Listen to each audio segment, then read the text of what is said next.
G'day and welcome back to RC Model Reviews. Just a quick follow-up on the video I posted last, which was about the XT60 connectors, the new ones, which really seem to be a bit melty. And there's a lot of response to that. And I just want to cover some of the issues that people raised in the comments on that video. Now, somebody said, well, why do you have your soldering iron set so high? Solder melts at about 188 degrees.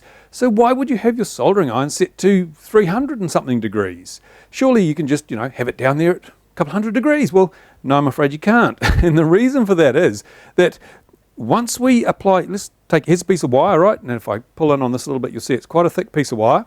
Now that piece of wire is copper, looks silver, but it's tinned and it's got copper strands. So as soon as I put my soldering iron tip on this piece of wire, even if I had infinite heat from my soldering iron, which means basically it wouldn't reduce the temperature, what's going to happen is there'll be a heat gradient because this will be sucking the heat away. So as we move further away from the point where my soldering iron is touching, the temperature will drop because the heat is being drawn away, the temperature will drop. So if I want the solder to flow into a wire, I've got to heat it to more. I've got to put more than 188 degrees Celsius in there because otherwise the damn thing will just be a cold joint. I've got to have it hot enough that even a fair way away from the wire is enough heat for the solder to melt and flow easily. So in that case, what we do is we have the iron set to about 300, according to Hako, who are the people who make the soldering irons, they're pretty damn clever. They say you should have your iron set to about 320 degrees if you're going to be soldering with normal leaded solder. And that's what I have mine set to, and it works fine. So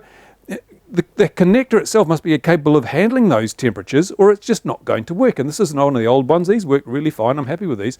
The new ones don't seem to. But the other thing that people said was, we'll just mate up two matching connectors. So like, have the opposite gender to this plugged into there, and then it will hold the pin straight. And yes, it will, but it's going to suck more heat out of this area because you're going to be passing heat through the pins into the other part of the connector. So it's going to make the problem a little bit worse in some cases. And also you risk sort of skewing both pins, and it's still going to melt the plastic around the base of this pin.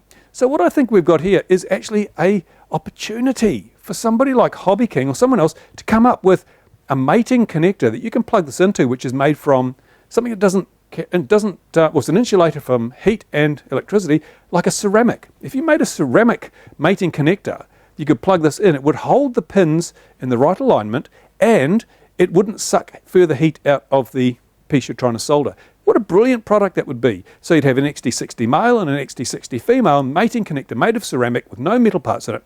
You'd plug the two together and that would hold everything in alignment while you soldered, even though the plastic itself may reach its melting temperature. Why doesn't someone do it?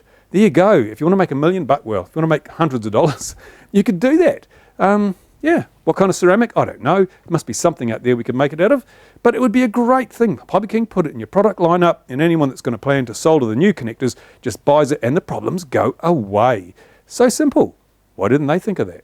I don't know. Anyway, that's the quick follow-up that I wanted to have to that video. Now, just while I'm here, what's on the bench? This is the Cool Toys 180. Oops, what have I got this in the way? Cool Toys 180 I'm putting together here for review. Had it for a while, trying to get it sorted out very quickly. Nice little quad, I like it. You'll see that flying pretty shortly, but if you've watched my XT channel, you'll know the weather is crap, blowing a gale, and this is something else that came in. Bit of a sneak preview here. Here we go. Look at this. This is from Fu at Foxtech. And I've got to say, this is a really innovative bit of kit. You don't see that much innovation out of China, but this really is. Look at it. It's a quadcopter with a thrust motor at the back. It's their screamer.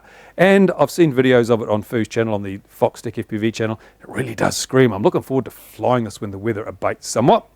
And initially I looked at it and thought, oh, this is terrible. How are you going to angle that camera? Look, the camera doesn't seem to angle. But hey, you don't need to angle it because instead of flying like this, it flies flat and level because of the thrust in the back. Anyway, stay tuned for that. Thought I'd just, a little bit of space left on the memory card, tell you about that. Anyway, that was my follow-up to the soldering video. Thanks for watching. Bye for now.